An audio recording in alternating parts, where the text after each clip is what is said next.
പീഡനം ഇരയോ പ്രതിയോ? ആരാണ് മലയാളി ചർച്ച ചെയ്ത സംവാദത്തിൻ്റെ രണ്ടാമത്തെ ഭാഗം ആരംഭിക്കുകയാണ്. ഈ വിഷയത്തിൻ്റെ വിവിധ തലങ്ങളെക്കുറിച്ചുള്ള ചർച്ച കഴിഞ്ഞ എപ്പിസോഡിൽ നടന്നു. പുതിയ അർത്ഥതലങ്ങളിലേക്ക്, പുതിയ വ്യാഖ്യാനങ്ങളിലേക്ക് ഒരിക്കൽ കൂടി സഞ്ചരിക്കാം. ധാർമ്മികത കാത്തുസൂക്ഷിക്കേണ്ട സ്ത്രീകൾ മാത്രമാണോ? ഇപ്പോൾ ഉള്ള പല അറസ്റ്റുകളും പല ന്യൂസുകളും ഇത്തരത്തിലുള്ളതാണോ എന്നുള്ളത് നമ്മൾ സംശയിക്കേണ്ടിയിരിക്കുന്നു എന്നാണ് പറയുന്നത്. എന്റെ പല ആഗ്രഹങ്ങളും എനിക്ക് സാധിക്കാതെ പോയത് നീ ഒരു പെണ്ണാണ് എന്നുള്ള ഒറ്റ കാരണം കൊണ്ടാണ്. താങ്കളുടെ പാർട്ടിയിലെ ആളുകൾ ചെയ്ത തെറ്റ് ഇവിടെ ഒരു പൊതുസമ്മേളനത്തിൽ വെച്ച് താങ്കളുടെ പാർട്ടിയുടെ പൊതുസമ്മേളനത്തിൽ വെച്ച് താങ്കൾ പറയാൻ പൊതുവായ കാര്യങ്ങളെ സംബന്ധിച്ച് ഇത്തരം പൊതുവായ കാര്യങ്ങൾ വെച്ചുകൊണ്ട് രാഷ്ട്രീയ ലാഭത്തിന് വേണ്ടി ഇത് ദുരുപയോഗപ്പെടുത്തുന്നത് ശൈലി ശരിയല്ല എന്നുള്ള നിലയിൽ പറയാൻ. എന്താണ് ഈ മാധ്യമങ്ങളെക്കുറിച്ച് ഇപ്പോൾ ഇറന്ന ഈ പരാമർശത്തെക്കുറിച്ച് ശ്രീ മുഹമ്മദ് സാർ, താങ്കൾക്ക് എന്താണ് പറയാനുള്ളത്? മാധ്യമങ്ങൾ ഇപ്പോൾ സർക്കുലേഷനിലാണ് കൂടുതൽ കോൺസെൻട്രേഷൻ. കാരണം ഈ മോശം ന്യൂസുകൾ കേൾക്കാനാണ് ആളുകൾക്ക് ഇഷ്ടം. അതുകൊണ്ടാണ് ആളുകൾ മോശം ന്യൂസുകൾ ഇങ്ങനെ പറഞ്ഞുകൊണ്ടേയിരിക്കുന്നത്. ഒരു വ്യക്തിയെക്കുറിച്ചുള്ള നല്ല ന്യൂസുകൾ ആളുകൾ ഇങ്ങനെ കൈമാറ്റം ചെയ്യപ്പെടാറില്ല. മോശം നല്ലത് എന്നൊക്കെ വിവേചനം നടത്തുന്നത് നമ്മളെ വ്യക്തിഗതമായിട്ടുള്ള ഒരു സംഭവമാണ്. മോശമുള്ളത് ചില ആളുകൾക്ക് മോശമുള്ളത് മോശം തന്നെ. മോശം എന്നുള്ളത് അത് മോശമായി കാണുന്നവർക്കാണ് മോശം. അല്ല, ഒരു പീഡനം എന്ന് പറയുമ്പോൾ ഒരിക്കലും അതൊരു നല്ല അതിലേക്കാണ് അത് ഒരു നല്ല ന്യൂസ് അല്ല. പക്ഷെ ആളുകൾ അത് കേൾക്കാൻ ഇഷ്ടപ്പെടുന്നു. ആളുകളുടെ ഒരു രീതി അതാണ്. അപ്പൊ അതുകൊണ്ട് തന്നെ പത്രമാധ്യമങ്ങൾക്ക് ഇതിൽ കാര്യമായിട്ടുള്ള ഇടപെടലുകൾ ഉണ്ട്. ന്യൂസ് മീഡിയ മാത്രമല്ല, നമ്മൾ കാണേണ്ട കാര്യം വെച്ചാൽ ഈ കുട്ടികൾ, ഒരു കുട്ടി കൗമാരപ്രായം എത്തുമ്പോഴത്തേക്ക് ഏകദേശം 42,000-ഓളം കൊലപാതക ദൃശ്യങ്ങൾ സാക്ഷിയായിട്ട് വരുന്നു എന്ന് പണ്ടൊരു പഠനം നടന്നിട്ടുണ്ടായിരുന്നു. ഇപ്പൊ അതിലൊക്കെ കൂടിയിട്ടുണ്ടാവും. ഈ സിനിമകൾ ഇപ്പോൾ ഒഴിച്ചു നിർത്തിയ സീരിയലുകൾ സാധാരണ സീരിയൽ നമ്മൾ എടുത്തു പോയി കഴിഞ്ഞാൽ സീരിയലിലൊക്കെ ഈ ചെറിയ ബാലപീഡനമാണ് നടക്കുന്നത്. കുട്ടികളെ വെച്ചിട്ടാണ് സിനിമ. കുട്ടികളെ എങ്ങനെ പീഡിപ്പിക്കാം, അതാണ് ഈ സീരിയലുടെ മെയിൻ. സാർ പറഞ്ഞത് ഈ പീഡനം ഇര പ്രതിയുമായി മാറുന്നതിനെ കുറിച്ച് പറഞ്ഞു. ഇപ്പോൾ ഇവിടെ ഡൽഹി സംഭവത്തെക്കുറിച്ച് സൂചിപ്പിച്ചു. ഡൽഹി സംഭവം നമ്മളെ മാനവികതയെല്ലാം തന്നെ ചോദ്യം ചെയ്ത ഒരു സംഭവമായിരുന്നു. അതേ രീതിയിൽ മണിപ്പാലിലെ ഒരു സംഭവം ഉണ്ടായി. മലയാളിയായ ഒരു പെൺകുട്ടി അവിടെ വളരെ ക്രൂരമായി ലൈംഗികമായി ചൂഷണം ചെയ്യപ്പെട്ടു. സാർ, ഇതിൻ്റെ ഒരു മറുവശം നോക്കുമ്പോൾ പ്രത്യക്ഷത്തിൽ അവിടെ ഈ സ്ത്രീകളെ ഉപദ്രവിക്കപ്പെട്ടു എന്ന് പറയുമ്പോൾ നമ്മുടെ ഇന്ത്യൻ പരിതസ്ഥിതിയിൽ ഈ ഡൽഹിയിലെ കുട്ടിയാണെങ്കിൽ രാത്രി അസമയത്ത് സിനിമ കഴിഞ്ഞ് സഞ്ചരിക്കുന്ന സമയത്താണ് ആ കുട്ടിയെ ബസ്സിൽ കയറിയിട്ട് തട്ടിക്കൊണ്ടുപോകുന്നത്. അതുപോലെ മണിപ്പാലിൽ ഇതേ സംഭവം ഉണ്ടായിരുന്നു. ആ സമയത്ത് കുട്ടി തനിച്ച് യാത്ര ചെയ്യുമ്പോഴാണ് സംഭവിച്ചത്. നമ്മുടെ ഈ ഒരു പരിതസ്ഥിതി, നമ്മുടെ ഇന്ത്യൻ സാഹചര്യത്തിൽ പെൺകുട്ടികൾക്ക് അങ്ങനെ ഏത് സമയവും ഇറങ്ങി നടക്കാവുന്ന രീതിയിൽ ഇതിപ്പോൾ ഇവിടെ പ്രകോപനം ഉണ്ടാക്കുമെന്ന് എനിക്കറിയാം. അങ്ങനെ ആ ഒരു സ്വാതന്ത്ര്യം അവിടെ ഒരു പരിധിവരെ അവിടെ അതിക്രമങ്ങൾക്ക് കാരണമായിട്ടില്ല എന്ന് ചോദിച്ചു കഴിഞ്ഞാൽ സാറിൻ്റെ വിശദീകരണം എന്താണ്? ഉണ്ട്. എല്ലാ വ്യക്തികൾക്കും അവരെ സംബന്ധിച്ചിടത്തോളം അവരുടേതായ ഒരു സുരക്ഷിത വലയം അവരുണ്ടാക്കണം. നമ്മുടെ ചുറ്റും നമ്മളിലേക്ക് ആക്രമിക്കപ്പെടാതെ കടന്നുകൂടാനുള്ള സാഹചര്യങ്ങളെ തടയാൻ നമുക്ക് ഒരു ന്യായമായ ഉത്തരവാദിത്വമുണ്ട്. ഇപ്പോൾ എന്നെ ഒരാൾ ഉപദ്രവിക്കുന്നുവെങ്കിൽ എനിക്കത് റൈറ്റ് ഓഫ് പ്രൈവറ്റ് ഡിഫൻസ് ഉണ്ട്. എനിക്ക് മരണം സംഭവിക്കുന്നുള്ള രീതിയിൽ ഞാൻ അദ്ദേഹത്തിനെ കൊന്നാൽ പോലും അത് കുറ്റമല്ല എന്നാണ് പറയുന്നത്. അപ്പോൾ നമ്മളെ സംബന്ധിച്ച് ഇപ്പോൾ ആ പുരുഷനായാലും സ്ത്രീ ആയാലും ഇപ്പോൾ കുട്ടികളെ പീഡിപ്പിക്കുന്നുണ്ട്. ഹോമോസെക്ഷുവാലിറ്റി, അതായത് സ്വയവർഗരീതിക്ക് ആൺകുട്ടികളെ പ്രേരിപ്പിക്കുന്നുണ്ട്. അപ്പോൾ അവർക്ക് സ്വയരക്ഷ വേണ്ടേ? അതുപോലെ തന്നെ സ്ത്രീകളെ മാത്രമാണ് പീഡിപ്പിക്കുന്നതെന്ന് നമുക്ക് പറയാൻ പറ്റില്ല. ഇപ്പോൾ പുരുഷന്മാർ പ്രായമുള്ള ആളുകളെ മറ്റേതെങ്കിലും രീതിയിൽ പീഡിപ്പിക്കാൻ പറ്റുന്നില്ല. അപ്പോൾ എല്ലാവർക്കും അവരുടേതായ ഒരു സുരക്ഷിത വലയം അവർ തന്നെ സ്വയം സൃഷ്ടിക്കണം. സ്ത്രീകളെ സംബന്ധിച്ചിടത്തോളം പുരുഷ സമൂഹം സ്ത്രീകളെ കുറച്ചുകൂടെ സംരക്ഷിക്കണം. സ്ത്രീകൾ സ്വയം സംരക്ഷിക്കപ്പെടണമെന്ന് അവർക്ക് തോന്നണം. അപ്പോൾ അങ്ങനെയുള്ളൊരു സാഹചര്യങ്ങളിൽ എത്തിപ്പെടാതിരിക്കാൻ സ്ത്രീകളും കൂടെ ശ്രദ്ധിക്കണ്ടേ? സ്ത്രീകളുടെ ഭാഗത്തുനിന്നുള്ള ശ്രമം സ്ത്രീകൾ ഉണ്ടാവണം. അതിന് പുരുഷന്മാർ സഹായികളായിട്ട് അവരെ സംരക്ഷിക്കണം. അങ്ങനെ ഒരു സാഹചര്യം നമ്മളിപ്പോൾ ഇന്ത്യയിൽ അല്ല കേരളത്തിൽ കുറഞ്ഞു വരുന്നു എന്നുള്ളത് കൊണ്ടാണ് പീഡനങ്ങൾ വർദ്ധിക്കുന്നതാണ് എനിക്ക്. സാർ പറഞ്ഞ ഒരു ബുദ്ധി ഉപയോഗിച്ച് ഓരോ മനുഷ്യൻ ആണായാലും പെണ്ണായാലും സ്വയരക്ഷക്കുള്ള മാർഗം കണ്ടെത്തണം എന്ന് വെച്ച് നമ്മൾ ഇന്ത്യൻ സാഹചര്യം എപ്പോഴും പറഞ്ഞുകൊണ്ടിരുന്നാൽ ഈ ഇന്ത്യൻ സാഹചര്യം ഒരിക്കലും മാറില്ല. ഇന്ത്യ സാഹചര്യത്തിൽ പെൺകുട്ടികൾ രാത്രി 10 മണിക്കും പുറത്തിറങ്ങരുത് നമ്മൾ പറഞ്ഞുകൊണ്ടിരുന്നാൽ ഈ അവസ്ഥ ഒരിക്കലും മാറില്ല. പുരുഷന്റെ സഹായത്തോടു കൂടി സ്ത്രീയെ സംരക്ഷിക്കണം എന്നുള്ള നിലയിലാണ്. അങ്ങനല്ല പറഞ്ഞിട്ടില്ല. സംരക്ഷിക്കുന്നത് മാത്രമല്ല, നിയമപരമായിട്ട് തന്നെ സ്ത്രീകൾക്കും പുരുഷന്മാർക്കും ഒരേ നിയമമാണ്. എല്ലായിടത്തും ഇറങ്ങി നടക്കാനുള്ള സൗകര്യം കാര്യങ്ങളെല്ലാം ഉണ്ട്. പക്ഷേ ഗവൺമെന്റ് അല്ലെങ്കിൽ ഭരണകൂടം കുറെ കൂടി ശ്രദ്ധിച്ചിട്ട് ഇതേമാതിരി ഭരണകൂടത്തിന് എന്ത് ചെയ്യാൻ ചെയ്യാൻ പറ്റും? പറ്റും. ഡൽഹിയിലെ ചെയ്യാൻ പറ്റുന്ന പെൺകുട്ടി വെച്ചിട്ടുണ്ടെങ്കിൽ രാത്രി കേസ് 12 മണിക്ക് അസമയത്ത് റോഡിലൂടെ നടക്കുന്നു. ഭരണകൂടത്തിന് എന്ത് ചെയ്യാൻ സാധിക്കും? ആ ചിന്ത മാറ്റണം. മാത്രമല്ല ഭരണകൂടം ചെയ്യേണ്ടതെന്ന് വെച്ചിട്ടുണ്ടെങ്കിൽ ഇതുവരെ കേസിൽ ഉൾപ്പെടുമ്പോൾ കേസുകളിൽ ഉൾപ്പെടുമ്പോൾ അസമയത്ത് റോഡിലൂടെ പോകുന്ന പെൺകുട്ടിയുടെ പേരിൽ ശിക്ഷ വിധിക്കാൻ പറ്റുമോ? അതില് ഭരണകൂടമല്ല ഒരു മിനിറ്റ് ഭരണകൂടം ചെയ്യേണ്ടതെന്ന് വെച്ചിട്ടുണ്ടെങ്കിൽ ഭരണകൂടം ഇതുവരെ കേസുകൾ ഒഫൻസിലായി വരുമ്പോൾ കേസ് പിന്നെ വളരെ പെട്ടെന്ന് കേസ് കൈകാര്യം ചെയ്ത് ശിക്ഷ കൊടുക്കണം. അത് ആ രൂപത്തിലേക്ക് കാര്യങ്ങൾ കൈകാര്യം ചെയ്യാൻ പറ്റും. അവിടെ കൊടുക്കും. അല്ല, ഈ ഇന്ത്യൻ സാഹചര്യത്തിലുള്ള പറഞ്ഞല്ലോ, ഇതേ ഇന്ത്യയിലുള്ള അല്ലെങ്കിൽ ഇതേ കേരളത്തിലുള്ള ആൾക്കാരാണ് വിദേശ രാജ്യങ്ങളിൽ പോയിട്ട് അവിടുത്തെ നിയമത്തിന് വിധേയമായി സ്ത്രീകളോട് എത്ര പെർഫെക്റ്റ് ആയിട്ട് പെരുമാറുന്നു, എത്ര പെർഫെക്റ്റ് ആയിട്ട് സ്ത്രീകളോട് പെരുമാറുന്നു. കേരളത്തിൽ വന്നു കഴിഞ്ഞാൽ അവരുടെ സദാചാര ബോധം തന്നെ മാറി. ഒന്നും കൂടി സന്ധ്യ ആയി കഴിഞ്ഞാൽ പിന്നെ അവരുടെ സദാചാരേ പോയി. എന്താ ഇത് വെറും പുരുഷന്റെ മാത്രം ഇത് പ്രശ്നമാണോ? പുരുഷന്റെ മാത്രമല്ല, എന്താ സ്ത്രീകൾക്ക് രാത്രി പുറത്തിറങ്ങിക്കൂടാ? പീഡിപ്പിക്കുന്ന സ്ത്രീകളില്ലേ? പുരുഷനെ അല്ല, ഞാൻ ഒരു ഉദാഹരണം പറഞ്ഞോട്ടെ. ഇപ്പൊ പുരുഷൻ ഒരു കാര്യം പറയട്ടെ, ഞാൻ അവിടെ ഒരു പുരുഷൻ വീട്ടിലില്ലാത്ത ഒരു അവസ്ഥയിൽ ഒരു സ്ത്രീക്ക് പുറത്തു പോയി സാധനങ്ങൾ വാങ്ങണം, കടയിൽ പോയി സാധനങ്ങൾ വാങ്ങണം. ഇപ്പൊ ഈ ഒരു സന്ധ്യ മയങ്ങിയ സമയത്ത് ഒറ്റയ്ക്ക് ഒരു സ്ത്രീ പോകുന്ന സമയത്ത് പകല് കണ്ട അതേ മാന്യന്മാർ തന്നെ ചിലപ്പോൾ വേറൊരു രീതിയിലായിരിക്കും ഈ സ്ത്രീനെ അപ്രോച്ച് ചെയ്യുന്നത്. മനസ്സിലായില്ലേ? അപ്പോൾ ബസ്സിൽ യാത്ര ചെയ്യുമ്പോൾ ഉണ്ടാവുന്ന തട്ടലുകൾ, മുട്ടലുകൾ വളരെ സ്വാഭാവികം. കണ്ടക്ടറൊക്കെ പോകുന്ന പോക്ക് കണ്ടിട്ടുണ്ടെങ്കിൽ അതൊക്കെ ഒരു വെൽ ട്രെയിൻഡാണ് ആ പോക്ക്.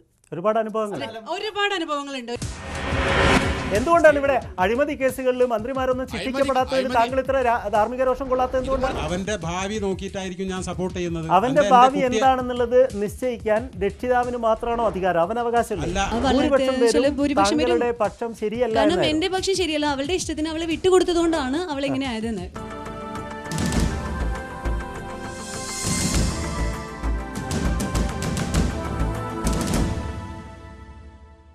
പീഡനത്തെക്കുറിച്ചുള്ള ചർച്ചകളൊക്കെ വരുമ്പോൾ ഇനി ഏത് നിമിഷം ഒരു ഭീതിയോടുകൂടി സ്കൂളിലേക്ക് കോളേജിലേക്ക് പോകേണ്ട ഒരു അവസ്ഥയാണ് നമ്മുടെ കൗമാരം, നമ്മുടെ യൗവനത്തിലെത്തി നിൽക്കുന്ന പെൺകുട്ടികളെ സംബന്ധിച്ചിടത്തോളം. ഇങ്ങനെ ഒരു പേടി സമൂഹത്തിൽ ഇറങ്ങി നടക്കുമ്പോൾ ഏത് നിമിഷവും ആക്രമിക്കപ്പെടാം എന്നുള്ളൊരു ഭയമുണ്ടോ? തീർച്ചയായിട്ടും ഉണ്ട്. ആരൊക്കെയാണ് അങ്ങനെയാണ്. കാരണം എന്താ പറയാ, ഈ ഒന്നാമത്തേതായിട്ട് ഈ ഭരണത്തിന്റെ പ്രശ്നം എന്ന് ഞാൻ പറയുള്ളൂ. കാരണം ഒരു വിദേശ രാജ്യത്ത് ഒരു സ്ത്രീക്ക് എപ്പോൾ വേണമെങ്കിലും ഏത് തരത്തിലുള്ള ഡ്രസ്സ് ഇട്ട് വേണമെങ്കിലും പുറത്തു പോവാം. ആരും ആ പെണ്ണിനെ ഒന്നും ചെയ്യുന്നില്ല. അതിനു മറിച്ച് കേരളത്തിൽ അസമയത്ത് അങ്ങനെ ഒരു സ്ത്രീ നടന്നു പോയിട്ടുണ്ടെങ്കിൽ പിന്നെ പിറ്റേ ദിവസം പത്രത്തിൽ വരുന്നത് അതിന് പിച്ച് ചീന്തി വിദേശത്ത് ഇങ്ങനെ സഞ്ചരിക്കുന്ന സ്ത്രീകൾക്ക് ഒരു ബുദ്ധിമുട്ടും വരുന്നില്ല എന്ന് താങ്കൾ പറയുന്നു. അവിടുത്തെ നിയമം വളരെയധികം ശക്തമാണ്. അപ്പൊ ഇവിടെ നിയമമില്ലാത്തതാണ് പ്രശ്നം. നിയമം ഇല്ലാഞ്ഞിട്ടല്ല, നിയമം അതിന്റെ ശിക്ഷ അത് നന്നായി സ്ത്രീകളെ സംരക്ഷിക്കാൻ വേണ്ടി വളരെ കൃത്യമായ നിയമങ്ങൾ ഇവിടെ ഉണ്ട്. നിയമങ്ങളുണ്ട്, പക്ഷെ അത് നടപ്പിലാക്കുന്നില്ല. അത് നമ്മൾ ഓരോ രാജ്യത്തെ കഷ്ടം, അതായത് അവിടുത്തെ ഇത് നോക്കണം. നമ്മളിപ്പോ ഒരു പിന്നെ സാരി എടുത്തിട്ട് ഒരു പിന്നെ ആഫ്രിക്കയിൽ വനാന്തരം കൂടി നടന്നാൽ ഭാരതീയ സംസ്കാരം പ്രകാരം സ്ത്രീകള് പുരുഷന്മാർക്ക് അടിപ്പെട്ട് അങ്ങനെ ജീവിച്ചു പോകണം. അതല്ലേ താങ്കൾ ഉദ്ദേശിച്ചത്? ഇവിടെ നിയമപരമായിട്ട് ഇവിടെ വളരെ സംരക്ഷണം ഈ സ്ത്രീകൾക്ക് കിട്ടേണ്ടതുണ്ട്.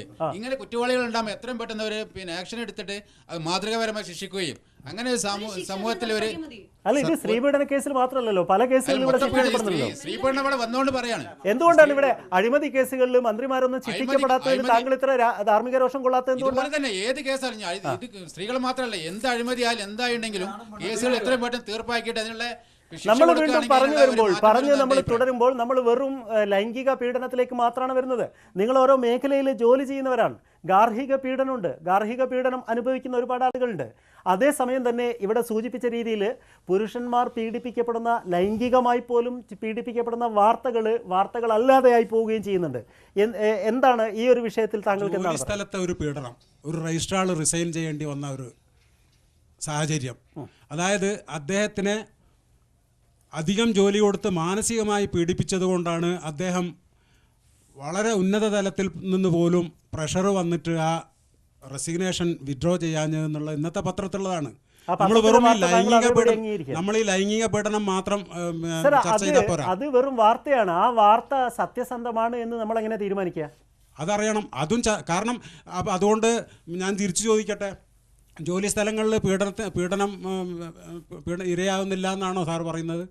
ജോലി സ്ഥലത്ത് ഞാൻ പറഞ്ഞു വരുന്നത് വെറും നമ്മുടെ ഈ പീഡനം എന്നുള്ളത് വെറും ലൈംഗിക പീഡനത്തിൽ മാത്രം ചർച്ച ഒതുക്കരുത്. അങ്ങനെ പറഞ്ഞു വരുമ്പോൾ സാറിൻ്റെ വീട്ടിൽ പീഡനം നടക്കുന്നുണ്ട്, എൻ്റെ വീടുകളിൽ പീഡനം നടക്കുന്നുണ്ട്, ഇങ്ങനെയൊക്കെ നടക്കുന്നുണ്ട് എന്ന് പറയേണ്ടി വരും. തീർച്ചയായിട്ടും അങ്ങനെ പറയേണ്ടി വരും ഇല്ലേ? അങ്ങനെ പറയേണ്ടി വരില്ല, കാരണം എല്ലാ വീടുകളിലും പീഡനം നടക്കുന്നില്ല. താങ്കളുടെ കുട്ടിയുടെ എല്ലാ ഇഷ്ടാനിഷ്ടങ്ങൾക്കും താങ്കൾ സപ്പോർട്ട് ചെയ്യാറുണ്ടോ? പക്ഷേ ഒരു കാര്യമുണ്ട്, അവന്റെ ഭാവി നോക്കിയിട്ടായിരിക്കും ഞാൻ സപ്പോർട്ട് ചെയ്യുന്നത്. അവന്റെ ഭാവി എന്താണെന്നുള്ളത് നിശ്ചയിക്കാൻ രക്ഷിതാവിന് മാത്രമാണോ അധികാരം? അവൻ അവകാശമില്ല. അല്ല, അവൻ പ്രായപൂർത്തിയാവുന്നവരെ അതിന്റെ അധികാരം രക്ഷിതാവിന്. പ്രായപൂർത്തിയായവർക്കാണ് ഭാവി നിശ്ചയിക്കാൻ അധികാരം എന്നുള്ളത് ആരാണ് തീരുമാനിച്ചത്?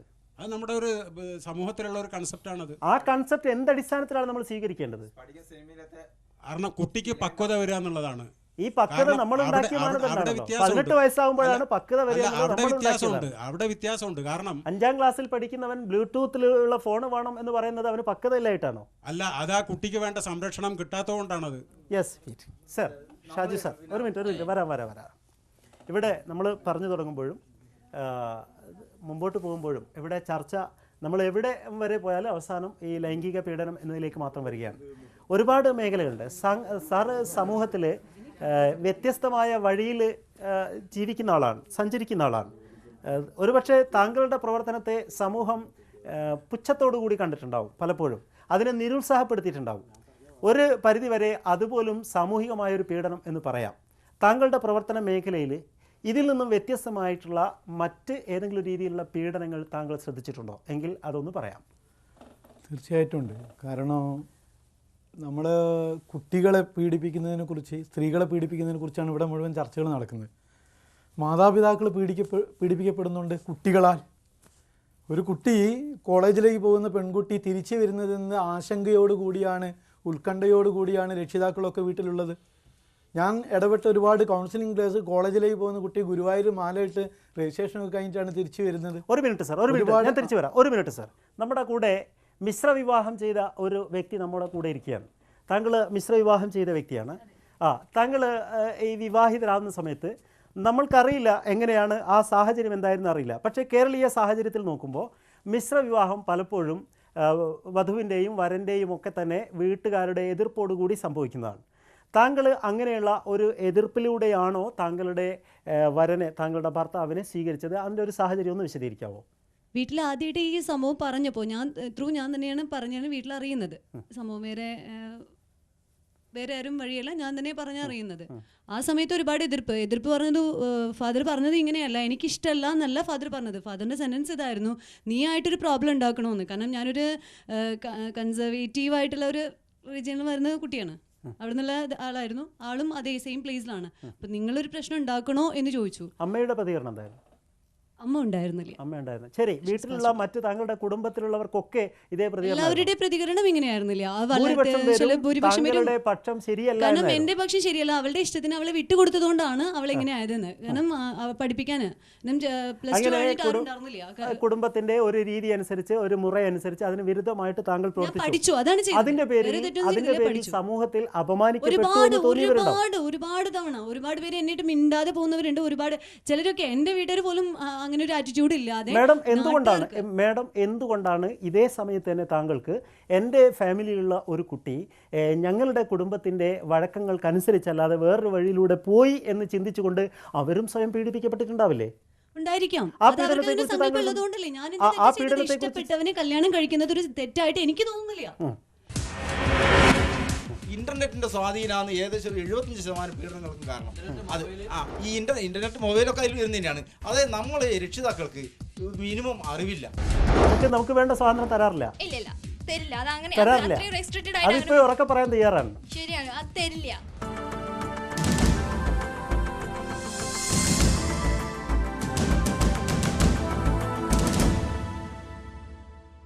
കുട്ടികളെ ചൊല്ലി രക്ഷിതാക്കളും കുടുംബക്കാരും എല്ലാം പീഡിപ്പിക്കപ്പെടുന്നു എന്ന് സാർ പറഞ്ഞു. ഈ ഒരു വിഷയം ഞാൻ ഇവിടെ എടുത്തിടാൻ കാരണം, ഈ ഒരു സംഭവത്തിൻ്റെ പേരിൽ അവരുടെ ഫാമിലി, അവരുടെ ബന്ധപ്പെട്ട ആളുകൾ പീഡിപ്പിക്കപ്പെട്ടിട്ടുണ്ട് എന്നുള്ള ഒരു പരിധിവരെ ഉണ്ടാവാം എന്ന് അവർ സംഭവിച്ചിരിക്കുന്നു. ആ ഒരു രീതിയിൽ താങ്കൾ പറഞ്ഞ ആ കാര്യം ഒന്ന് തുടരാം.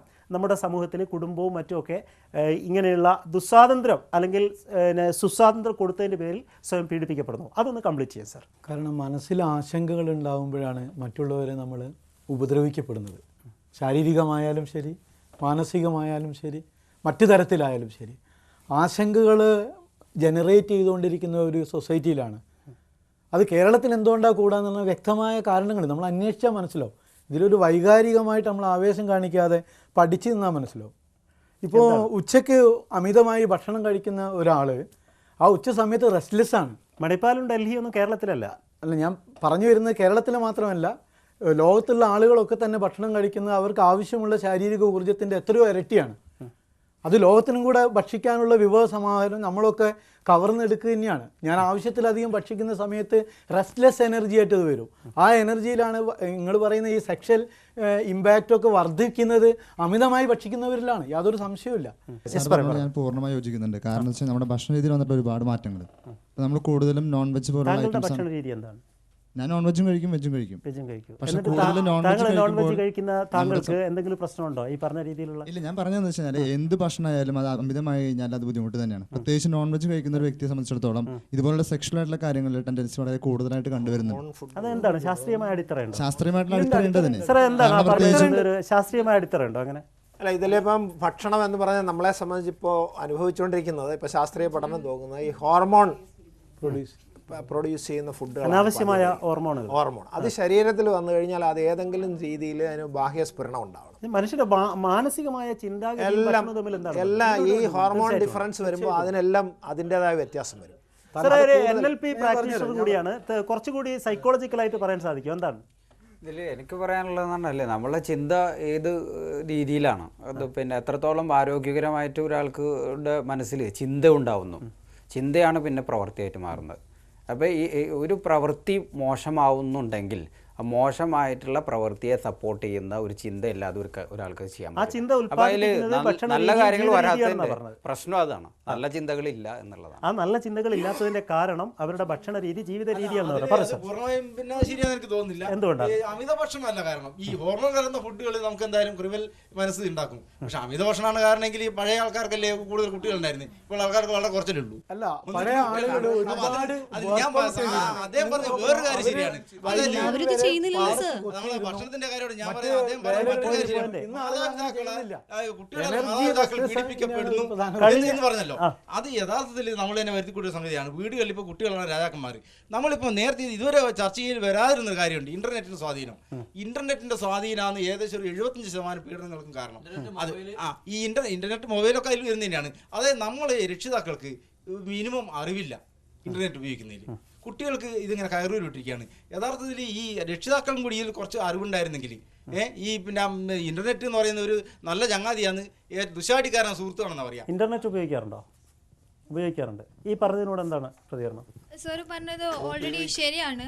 ഇപ്പോഴത്തെ കുട്ടികൾക്ക് എന്ന് വെച്ചിട്ടുണ്ടെങ്കിൽ അവർക്കൊരു ക്യൂരിയോസിറ്റിയാ, എന്താ സംഭവം, എന്താ കാര്യം, അവരെന്തുകൊണ്ട് എല്ലാ കാലത്തും ഉണ്ടായിരുന്നതാണ് അവർക്കൊരു ക്യൂരിയ. പക്ഷെ ഇപ്പൊ എന്ന് പറയുന്നത് ഇപ്പൊ ഇന്റർനെറ്റ് ആയാലും എല്ലാ ഇതിലും ഫെസിലിറ്റീസ് കൂടുതലായ കണ്ടുകൊണ്ട് അവർക്കുള്ള ഡൗട്ട് ക്ലിയർ ചെയ്യാൻ ഇപ്പൊ ഓരോ വെബ്സൈറ്റുകളുണ്ട്.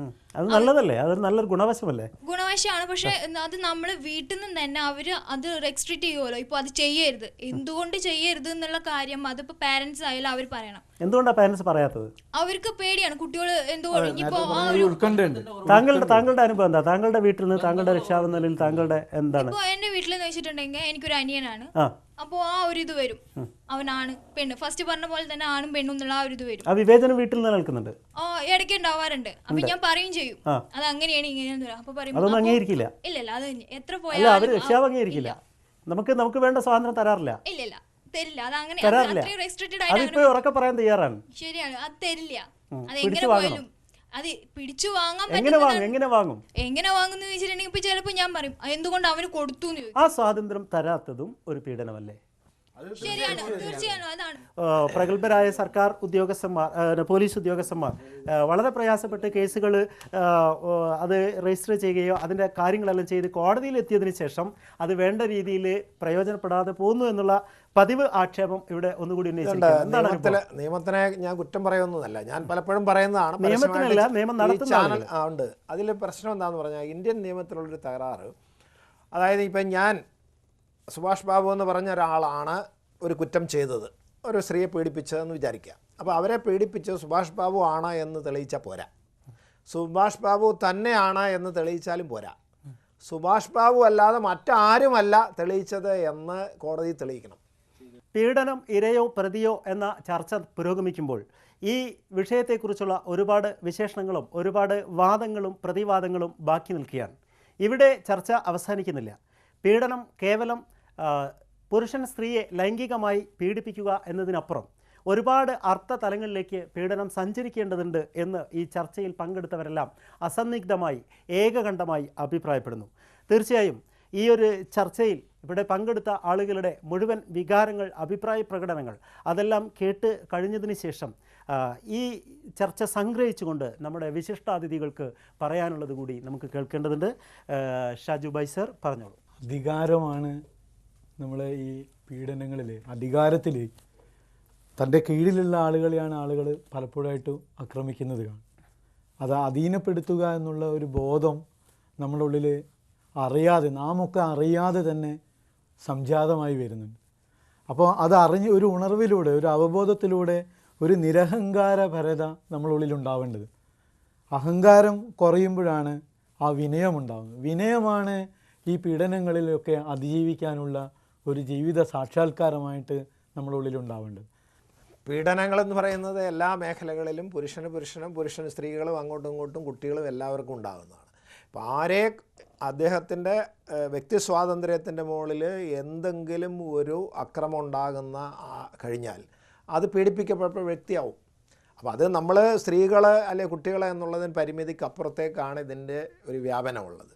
അപ്പോൾ അതിനേക്കാൾ ഉപരി നമുക്കിവിടെ നിയമങ്ങളൊക്കെ ഉണ്ട്, നിയമങ്ങൾക്കൊന്നും തരാറില്ല.